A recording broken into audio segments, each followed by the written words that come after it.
अस्सलामुअलैकुम my YouTube family, कैसे हैं आप सब लोग। आप सब लोगों को वेलकम टू किचन एक्सप्लोरर। और आज मैं आप लोगों को बताने जा रही हूँ मटन फ्राई चॉप्स, जो कि बहुत ज़्यादा डिलीशियस होती है और वो भी हम हरे मसाले से बनाएंगे।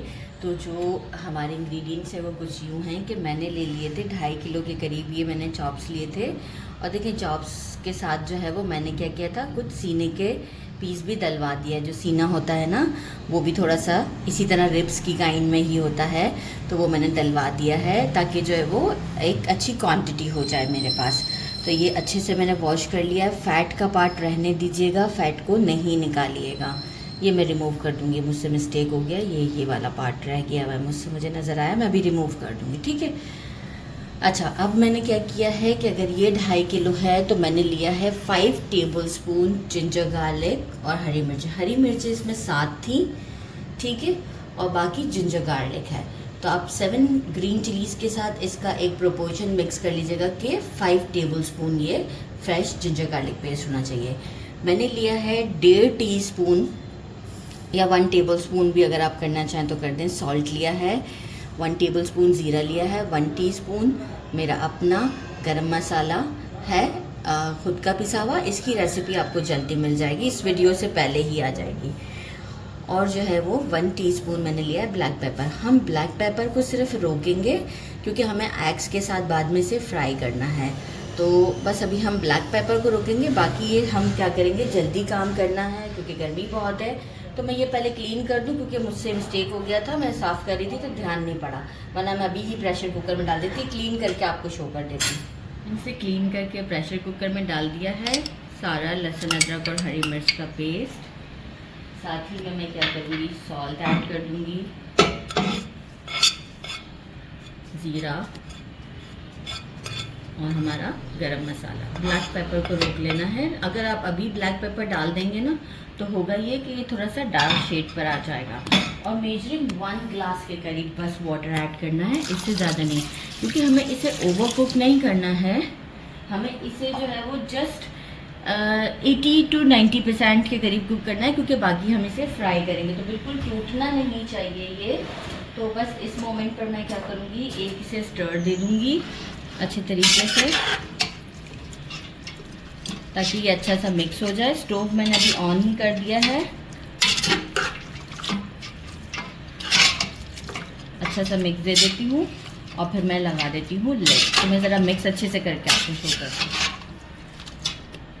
मिक्स दे दिया और अब मैं प्रेशर कुकर को कर रही हूँ बंद, और मैं इसे अराउंड 15 मिनट्स तक चलने दूँगी। लेकिन 15 मिनट्स तक कब, जब जो है वो इसमें से ये जो हमारा जो ये इसका जो प्रेशर है वो सुनाई दे रहा होगा हमें कि हाँ स्टीम बन गया। उसके बाद हम 15 मिनट्स काउंट करेंगे, राइट।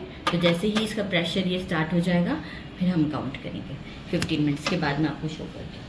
कुकर को बंद कर दिया था आफ्टर 10 मिनट्स के बाद, अभी दोबारा ऑन किया है। अब जो ये एक्सेस वाटर, देखिए मेरा गोश्त अच्छे से गल चुका हुआ है। मैंने आपसे कहा था 90%, गर्म बहुत है इसलिए मैं अभी शो नहीं कर रही। लेकिन देखिए हड्डियों से गोश्त जब छोड़ दिया जाए इट मीन्स कि ये बॉयल है। अच्छा, जो एक्सेस जितना भी वाटर है, अब मैं क्या करूँगी, फ्लेम हाई रखकर ये सारा ड्राई कर लूँगी, क्योंकि सॉल्ट और बाकी के सारा एक्सट्रैक्ट भी इसी के अंदर ही है, तो इसे हमें डिस्कार्ड नहीं करना है। फ्लेम हाई पर मैं इसे पूरा ड्राई कर देती हूँ। इसके बाद हम इसे थोड़ी देर रूम टेम्परेचर पर छोड़ देंगे और फिर हम इसे फ्राई करेंगे। फिर इसका जो टेस्ट होता है ना, बहुत ही ज़बरदस्त होता है। ये मैंने ट्रे में निकाल लिया था ताकि कुकर से मुझे पानी ही जस्ट ड्राई करना था, तो पानी ड्राई करके मैंने इसे ट्रे में निकाल लिया है।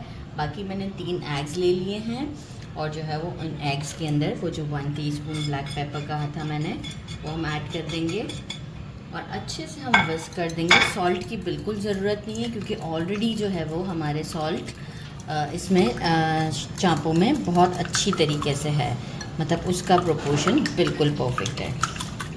बस अब हम क्या करेंगे, मैंने एक वोक में जो है वो ऑयल गरम करने रख दिया, हम इसे डीप फ्राई करेंगे और बस ये अच्छा सा विस्क दे देते हैं और फिर इसमें डिप करके मैं आपको बताती हूँ हम कैसे फ्राई करेंगे। हमें इसे डीप फ्राई करना है। It's totally up to you कि आप डीप के हिसाब से कितना ऑयल लेते हैं। मैंने फ्लेम मीडियम से थोड़ा सा हाई रखा है क्योंकि फ्राइंग के टाइम ये हमारा जो है, क्योंकि ऑलरेडी कुक्ड है ये, तो बस फ्लेम मीडियम से थोड़ा हाई रखना है। और मैं क्या किया, एक चाँप लिया, इसे एग में अच्छे तरीके से डिप किया और जो है वो ये देखें इस तरीके से करते हुए डिप करना है, अच्छे तरीके से सब जगह लग जाए और आप इसे फ्राई पर डालते हैं। अब देखिए चाप है तो उस हिसाब से ऑयल मुझे भी लग रहा है कि कम है, लेकिन कोई बात नहीं, हम जो है वो इसे मैनेज कर लेंगे अच्छे तरीके से। देखिए मैं किस तरीके से इसे घुमाते हुए कर रही हूँ और इस तरह से मैं अपनी सारी चाप इसमें डाल दूँगी। मैंने एक बैच डाल दिया, लेकिन आप देख सकते हैं बहुत डीप नहीं हुआ था, तो लाइक आप ये देखें मैं इस तरीके से करते हुए इसको कवर कर रही हूँ, तो ये आसानी से कवर हो जाएगा।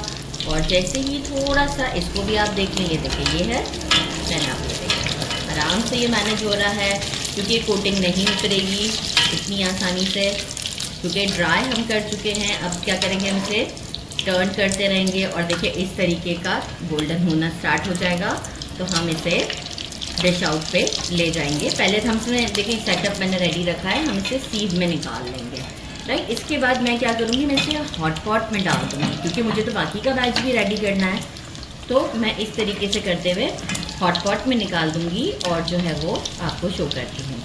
मैं इसे निकालते वक्त भी आपको शो करूँगी कि कितना गोल्डन चाहिए। देख सकते हैं कि कैसे ये गोल्डन हो चुकी है इसकी दोनों साइड, ये एक साइड है और ये इसकी दूसरी साइड है, अच्छे से गोल्डन हो चुके हुए हैं। अब ये सभी अच्छे से गोल्डन हो गए हुए हैं। अब हम क्या करेंगे, इसे सीध में निकाल लेते हैं और इस तरह से मैं अपने बाकी के सारे बैच रेडी करके आपको शो करती हूँ। तो मैं इसके बाद सीध से क्या करती जाऊँगी, एक एक बैच को 2-2, 3-3 मिनट बाहर रखकर हॉट पॉट में डाल दूँगी। इससे ये होगा कि गर्मा गर्म भी रहेंगे और जो है वो अच्छा अपना मॉइस्चर भी बरकरार रखेंगे।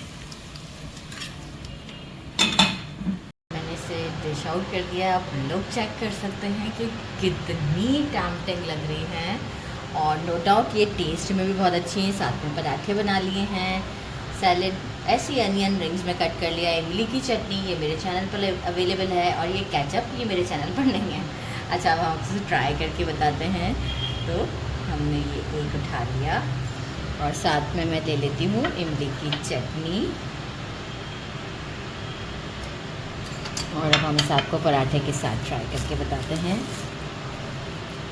आप ऐसे भी खाना चाहें तो ऐसे भी इसे खा सकते हैं। मैं आपको ऐसे पहले तोड़ के दिखाऊँ, चाप फ्राई ज़बरदस्त, ये देखें ये कंप्लीट कुक है, ये देखें कोई इशू नहीं है इसके अंदर। मैंने कहा ना कि हम प्रेशर कुकर में से ऑलरेडी कुक कर चुके थे, बस इतना किया था कि ये टूटनी नहीं चाहिए। तो देखें हमारे पास बिल्कुल सही आई थी। अब हम इसे ट्राई करते हैं। ये बड़ा क्रिस्पी सा लग रहा है। बिस्मिल्लाहिर्रहमानिर्रहीम। अनियन लगाना तो मस्ट है।